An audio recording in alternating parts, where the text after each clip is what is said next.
Chapter 8, verse 1. Let's look at what happens, because the last seal, these are 7 seals, and what's amazing is it's kind of like firecrackers that are connected together. They go, and the last one starts the next one.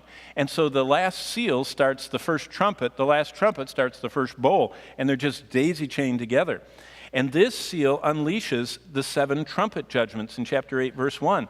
And that just signifies a terrifying, widespread, when you hear the trumpet, you know something bad's coming, and it can be reverberating around. And what's bad is in verse 7. Look at chapter 8 and verse 7. It says, "And the first angel sounded, and hail and fire followed, mingled with blood, and they were thrown to the earth, and a third of the grass." So all of a sudden, this flaming hail starts. And then the sea, look at verse 8. "The second angel sounds, and something like a great mountain burning with fire is thrown into the sea. And they look up, and a huge ball of fire falls from the sky, hits the sea, and destroys a third of the ocean, only it wasn't computer generated."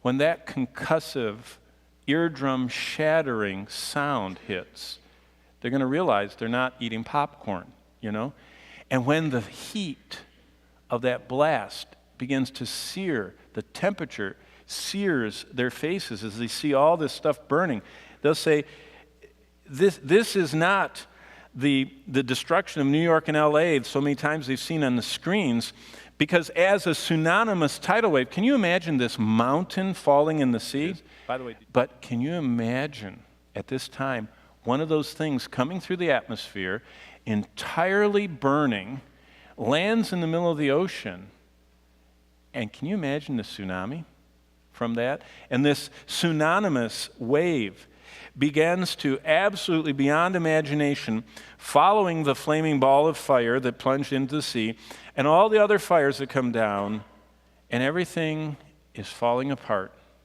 And we realize that Revelation 6, 7, and 8 is only the movie trailer. The worst hasn't happened.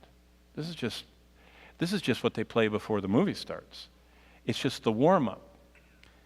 Amazing. Each of these disasters is only a preview of the devastating fire of God that's coming, because the ultimate destruction consumes everything, every person, and makes everything new. And that's not till chapter 20.